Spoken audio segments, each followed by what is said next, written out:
मनु जी से प्रियव्रत हुए, प्रियव्रत के पुत्र हुए आग्नेत्र, आग्नेत्र से महाराज नाभि का जन्म हुआ और नाभि से ऋषभ देव जी का जन्म हुआ। ऋषभ देव जी भगवान के अवतार हैं। ऋषभ देव जी से भरत का जन्म हुआ, राजा भरत। ये इस धरती में 3 भरत हुए। अच्छा, पहले राजा भरत की बात बता दूं, फिर बताऊं 3 भरत की बात। राजा भरत का जन्म हुआ। राजा को चाहिए कि चतुर्थ अवस्था में, चौथेपन में जंगल जाना चाहिए, क्योंकि राजा होने के प्रभाव में न जाने कितने धर्म उचित अनुचित न्याय हो गए होंगे।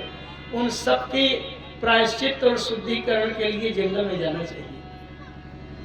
संत पाही असी नीति दसानन, चौथे पन जाइए नृप जंगल जाना चाहिए।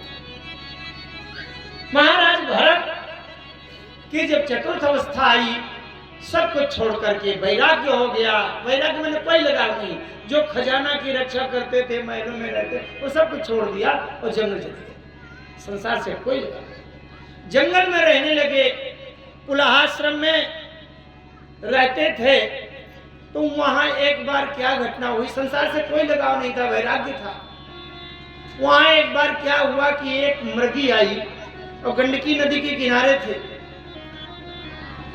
एक मृगी आई, वो पानी पी रही थी नदी में, और पीछे से शेर आ गया। ये मृग शेर का भोजन है। शेर ने देखा मृगी को और उसकी जीभ में पानी आ गया कि बढ़िया ताजी ताजी इसको मार के खा जाऊं। शेर ने बड़ी जोर से दहाड़ लगाई।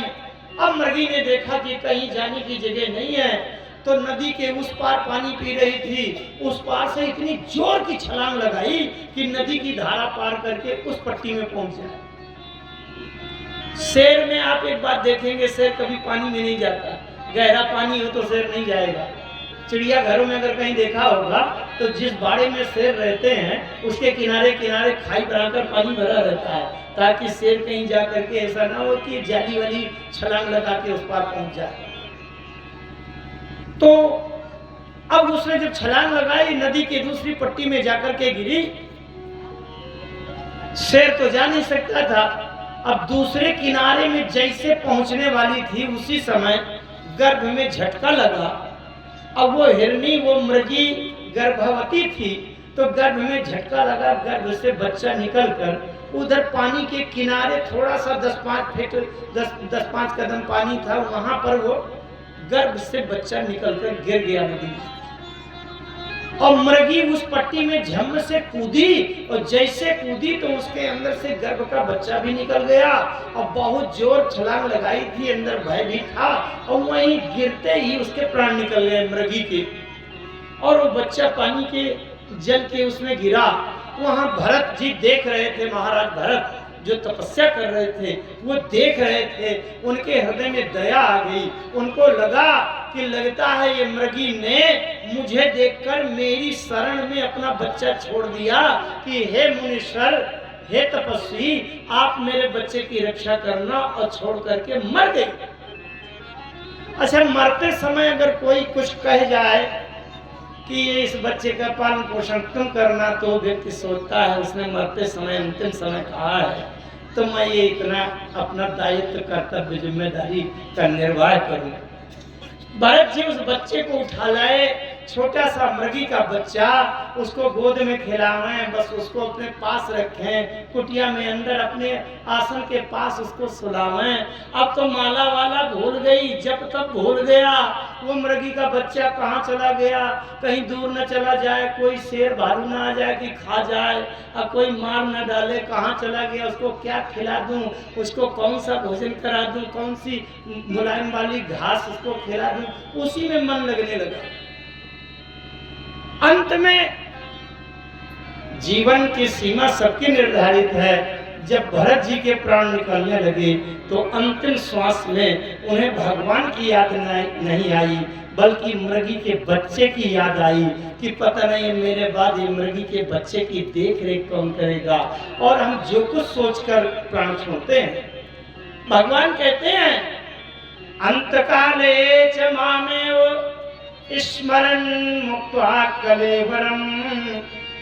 अंतकाल में जो अंतिम श्वास में जो कुछ सोचता हुआ प्राण छोड़ता है वो वही जाकर के बन जाता है, वही प्राप्त है। इसलिए अंतकाल में भगवान कहते हैं मेरा स्मरण करते हुए प्राण छोड़ना चाहिए तो मुझको प्राप्त हो जाएगा। लेकिन अंतकाल में स्मरण भगवान का कैसे आवे? जिसने जीवन भर स्मरण नहीं किया तो अंतिम श्वास में वो स्मरण नहीं आएगा। अंतिम श्वास में तो अपनी धन संपत्ति है उतना ये वैभव पुत्र परिवार याद आएगा, जबकि ये साथ कुछ नहीं देगा। आइए आगे कथा बढ़ाओ। तो अगला जन्म उनका मृग का बन गया। कुलाश्रम में तपस्या करने लगे।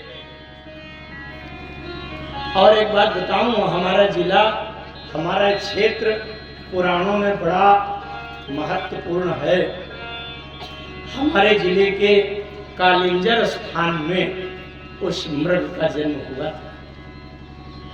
यहां से तपस्या करने लगा वो मृग। यहां तक कि अन्य मृगों के साथ में नहीं रहता था। उसने सोचा जब मैं पूरा संसार छोड़ के अलग बैठ गया और एक मृगी के बच्चे में मन लगने से मृग बन गया, तो अगर इन मृगों के साथ रहूंगा तब तो पूरा संसार में फंस जाऊंगा। अलग रहता था, घास खाए। कुछ दिन के बाद वो हरी हरी घास भी खाना बंद कर दिया, पत्तियां खाना भी बंद कर दिया, क्योंकि हरी घास में भी हिंसा हो जाती है। सूखी पत्तियां खाने लगा। सूखी पत्ती खाने में भी एक दोष आ गया। क्या? जैसे सूखी पत्ती खाना है और आज सूखी पत्तियां कम मिली तो मन से सोचा कि आज आंधी आ जाए तो आज पत्तियां टूटकर गिर जाएं तो कल के लिए सूखी पत्ती 2-4 दिन का ड्योढ़ा बन जाए, तो इसका मतलब मन से हिंसा होने लगी। तो उसने सूखी पत्ती खाना भी बंद कर दिया। यही पार्वती जी ने कहा किया था। पार्वती जी सूखे पत्ते खाती थी, लेकिन खोनी परिहार्यो सुखान्यो परना औ महीनाम तब भयउ अपर्णा। सूखे पत्ते भी खाना बंद कर दिया। अंत में मृग का जीवन जब पार हो गया तो इसके बाद भरत जी ब्राह्मण परिवार में गए। ब्राह्मण वंश में इनका जन्म हुआ। अब इनके पिताजी इनको पढ़ाने लगे, लेकिन इनका पढ़ने में मन नहीं लगता था। क्यों? पिताजी कहें बेटा संस्कृत पढ़ो, धातु रूप याद करो, शब्द रूप याद करो, संधि याद करो, उनके सूत्र याद करो, वेदों के मंत्र याद करो। तो इन्होंने एक बात कही, पिताजी ये बताइए कि हरि के 2 अक्षर हरि कह देने के बाद क्या कुछ कमी रह जाती है क्या, कि जिसको कमी को पूरा करने के लिए ये दुनिया के ग्रंथ याद करना पड़े? अरे नाम लिया हरि का जिसने, नाम लिया हरि का जिसने, तिन और का नाम लिया लिया। नाम लिया हरि का जिसने, तिन और का नाम लिया लिया। नाम लिया हरि का जिसने, तिन और का नाम लिया लिया। ओ नाम लिया हरि का जिसने, तिन और को नाम लिया लिया। राम कथा भागवत कथा ये सुनी जिसने, तिन कुंभ स्नान किया न किया। भागवत कथा सुनी जिसने, तिन कुंभ स्नान किया न किया। जिन मातु पिता की सेवा की, जिन मातु पिता की सेवा की, जिन मातु पिता की सेवा की, तीन तीरथ धाम किया न किया जिने। मात पिता की सेवा की, तीन तीरथ धाम किया न किया। नाम लिया हरि का जिसने, तीन और का नाम किया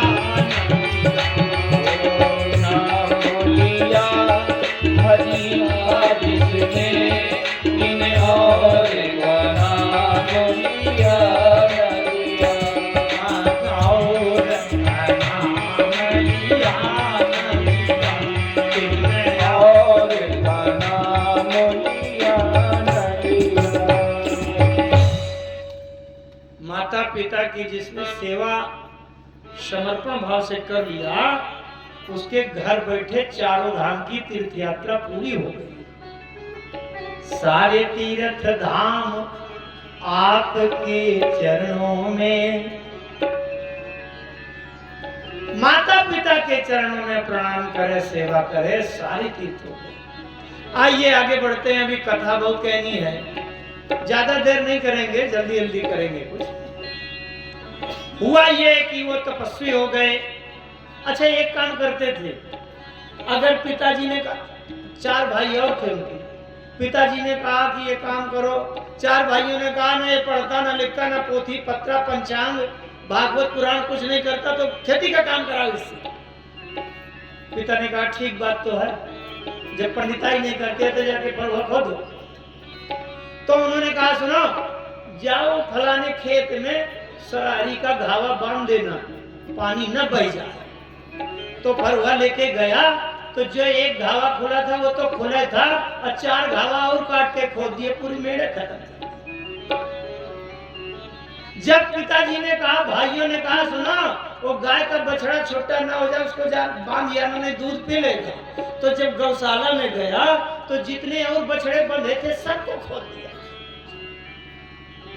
जानते हो क्यों? बिल्कुल सत्य बात है, इसमें लिखी है। क्यों? इसलिए कि इनका अगर घर गृहस्थी का संसार का काम मैं अच्छे से सही कर दूंगा, तो मुझे इसी में मार लगा के जोत देंगे और पूरी जिंदगी एक गाय भूसा चारा खेती इसी में लगा देंगे। इसलिए सदा उल्टे काम करता था। जैसे कहें बछड़ा बांध देना तो चार ठो बछड़ा और छोड़ दिया, पियो। अरे तुम्हारी माँ है, तुम्हारे लिए दूध भरे, पियो। अरे सबने कहा भैया इसको काम नहीं बताना, इसको हटाओ, इसको पागल है।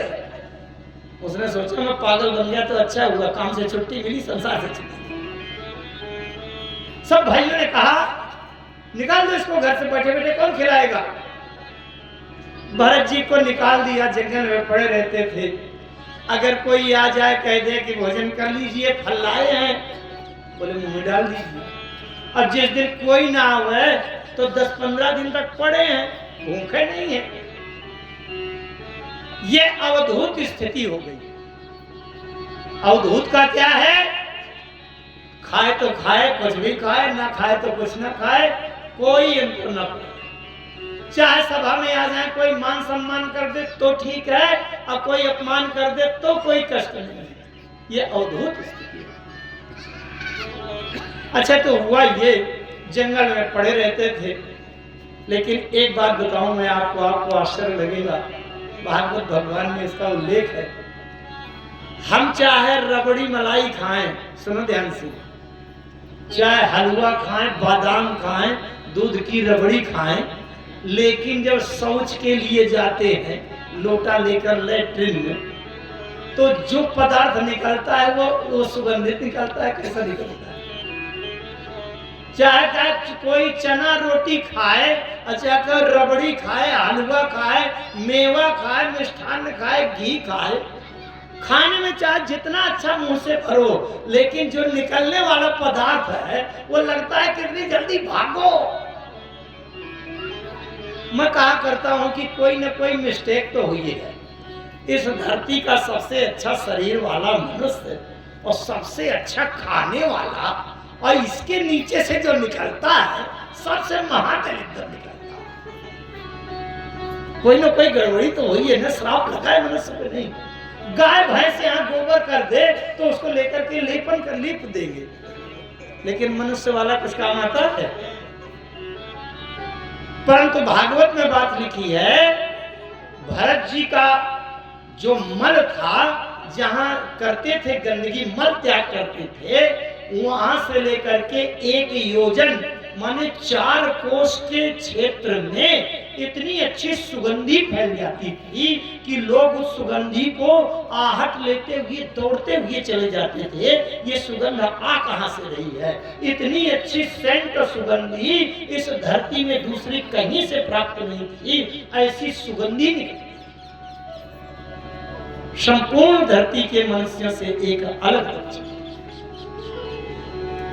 वो बड़े अवधूत स्थिति में थे, ब्रह्म ज्ञानी थे।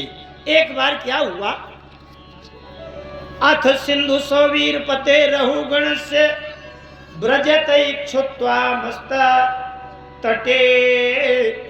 सिंधु सौवीर देश के राजा महाराज रहुगण इक्षुमती नदी के किनारे रहते। वो बड़े विद्वान थे, बड़े ज्ञानी थे, शास्त्रों का ज्ञान था।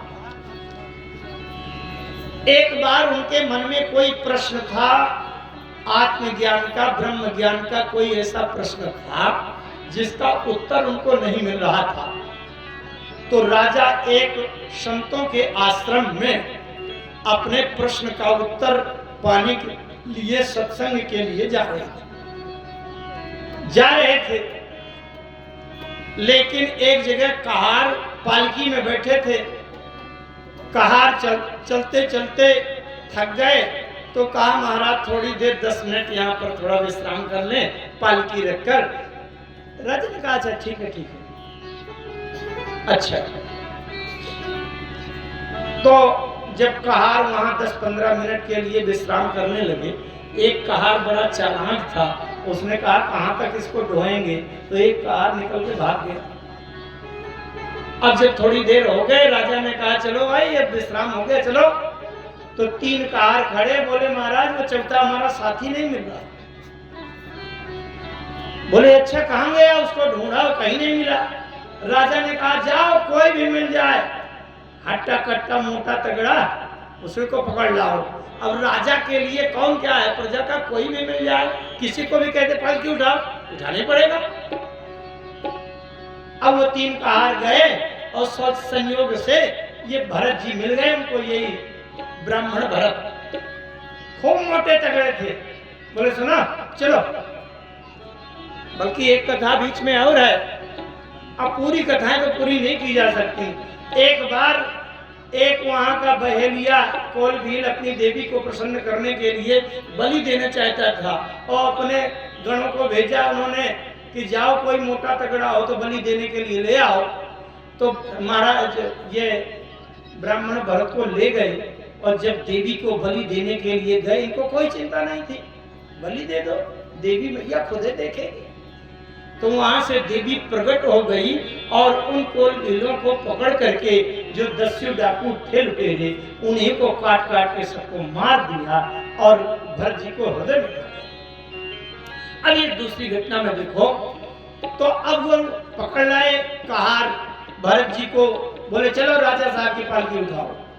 अब ये पालकी इन्होंने कंधे पर धरा और चलने लगी। 3 कहार तो पहले से उनको ट्रेनिंग दी जा चुकी थी, प्रशिक्षित थे, जानते थे कि पालकी लेकर कैसे चला जाता है।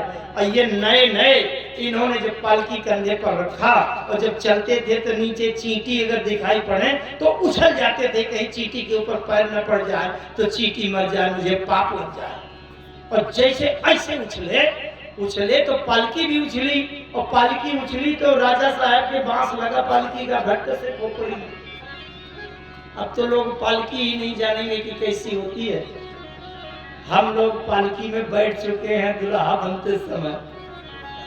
अब तो लोगों का दुल्हा बनने कारें तो रोज है, रोज कार में चलो, कार क्या बड़ी बात है। लेकिन वो सौभाग्य किसी को नहीं मिल पा रहा कि पालकी में बैठ के जाए।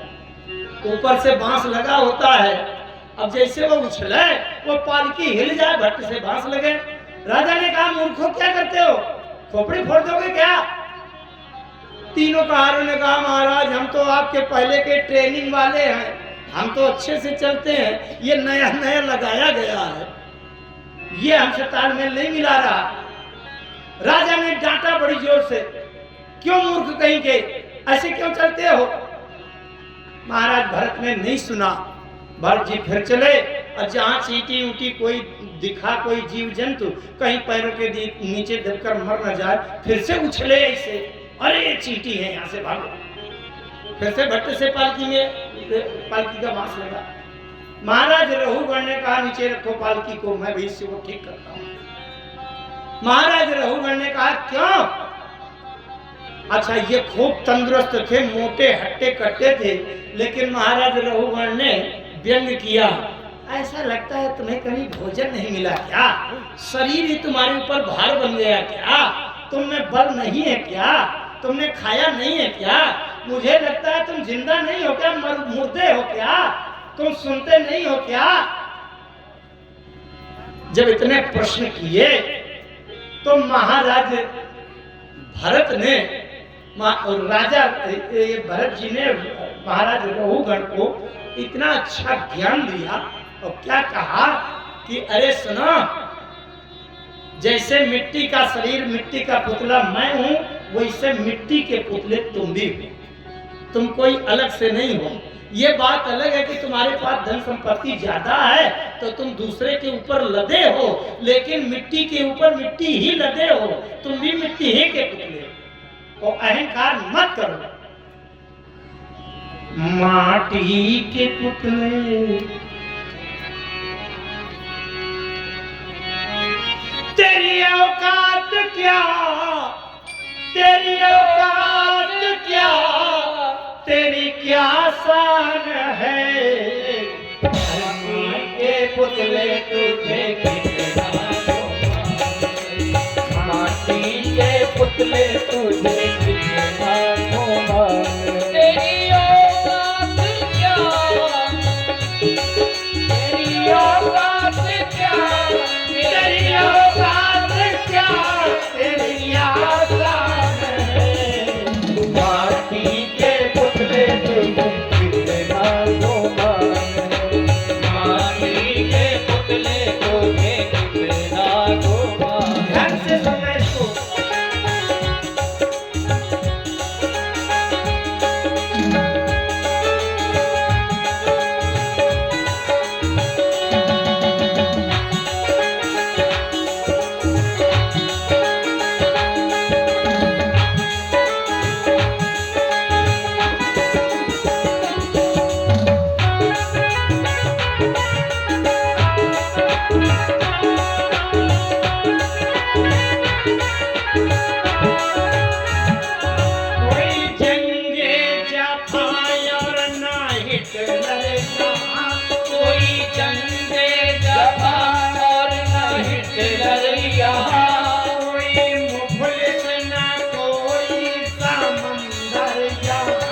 कोई मुफलिस ना कोई समंदर यहाँ, कोई बदतर यहाँ और ना बेहतर यहाँ, कोई बदतर यहाँ और ना बेहतर यहाँ, कोई दाया न कोई सिकंदर यहाँ, कोई दाया न कोई सिकंदर यहाँ। जीत जी सब तेरी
काम आएंगे।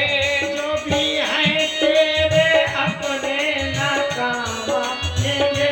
जो भी है तेरे अपने न काम आएंगे। ये महल और तू महल न काम आएंगे। ये महल और तू महल न काम आएंगे।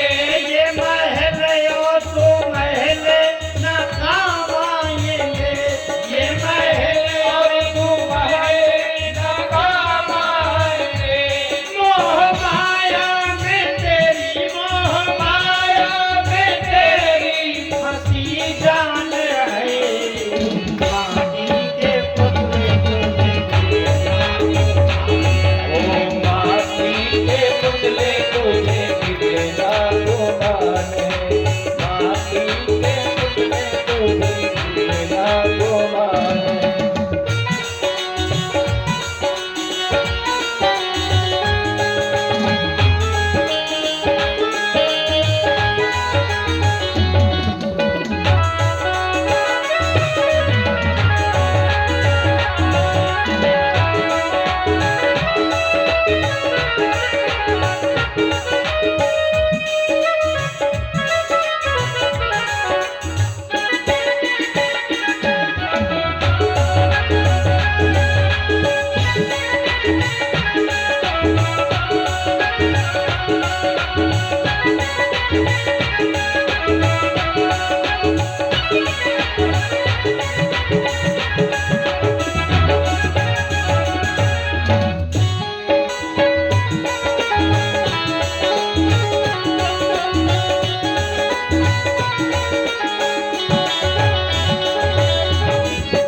झूठी अजमत पे इतना अकड़ता है क्यों।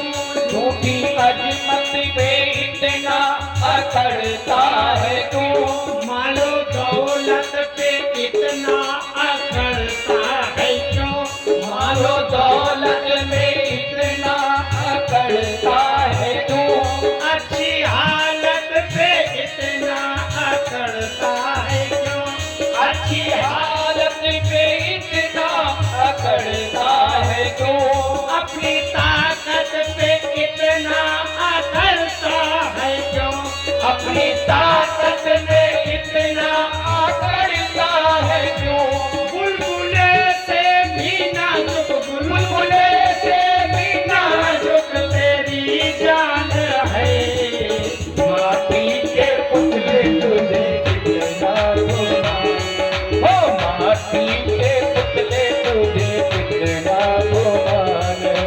माटी के पुतले तुझे कितना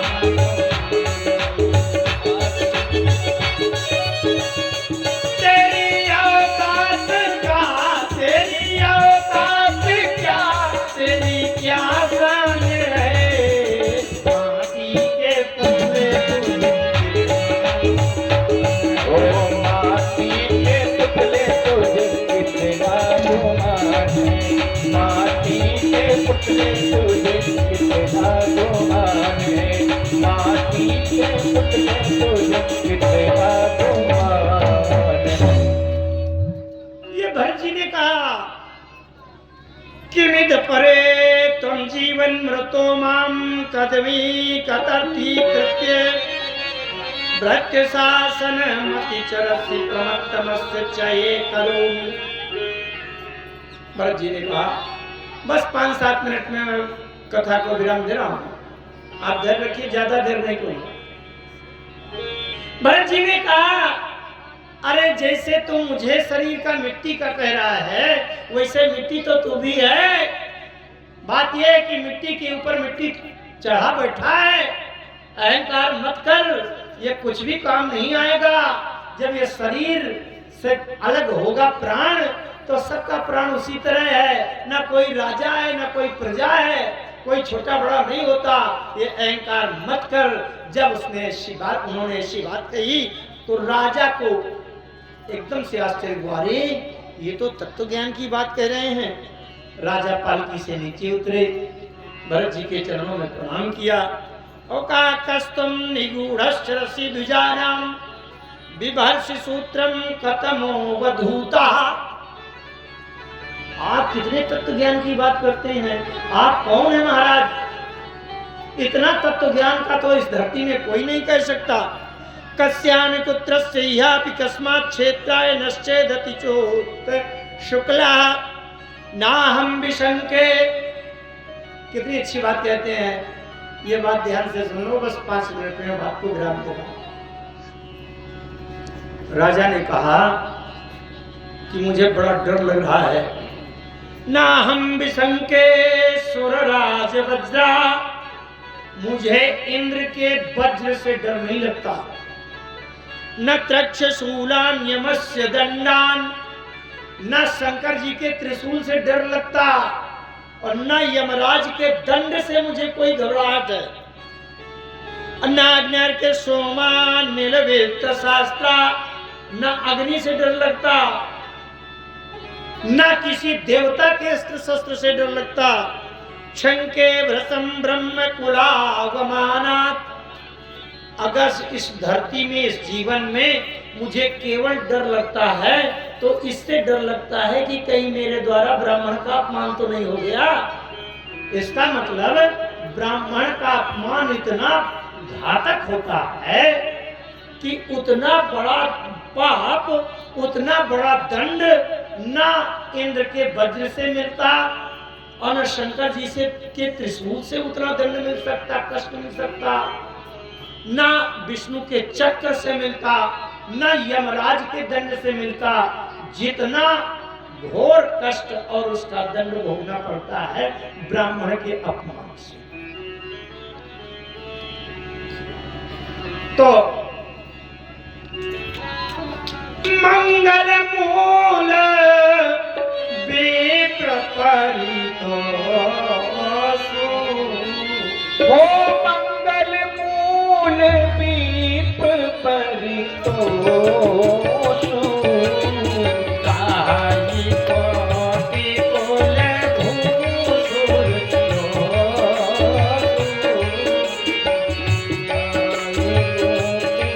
कुल भूषुर चलन विप्र कुल सन परिहारी,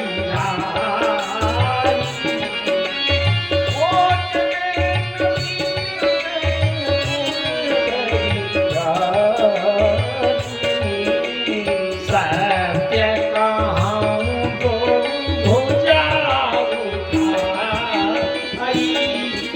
ओ सत्य कहो दो भुजा उठाई, सत्य कहो दो भुजा उठाई। इसलिए इस कथा से शिक्षा ले लो, जो शुद्ध ब्राह्मण शुद्ध विप्र हो। शुद्ध क्यों लगा दिया मैंने? आज ब्राह्मण की पूरी बातें हुई हैं जो लोग कथा में थे। इसका मतलब जो शुद्ध आहार व्यवहार करता हो, वेदों के आधार पर वेदों का पाठ करता हो, वेदों के आधार से खान पान करता हो, जो भगवान का ज्ञानी हो, शांत हो, किसी को सताता न हो, ऐसे विरक्त ब्राह्मण, शुद्ध ब्राह्मण, ज्ञानी ब्राह्मण, भगवत परायण ब्राह्मण, जो पूजा पाठ करता हो, जो मांस मदिरा इधर उधर खान पान गलत न करे, ऐसे ब्राह्मण के अपमान को न करना, नहीं तो आपकी रक्षा ब्रह्मा जी भी नहीं कर पाएंगे। अभी ये बातें चल रही है, ब्रह्मा जी का ब्रह्मास्त्र, शंकर जी का त्रिशूल, ये सब छोटे हैं भैया। अगर ब्राह्मण के मुंह से 2 शब्द निकल जाए, ऐसे तपस्वी शुद्ध, ऐसे ब्राह्मण, तो उनके अपमान से सदैव बचना। ये यहाँ से कह रहे हैं। तब उन्होंने अपना परिचय दिया। महाराज रघुगण ने चरणों में प्रणाम किया। कथा तो आगे अभी बहुत है, लेकिन अब ज्यादा समय तक रोकना नहीं है। 5वें स्कंद तक की कथाएं हो गई। 6वें स्कंद में अजामिल की कथा, 7वें स्कंद में प्रहलाद जी की कथा। इसके बाद ये कल ही करेंगे। इसके बाद ध्यान से सुनो, कल भगवान के कृष्ण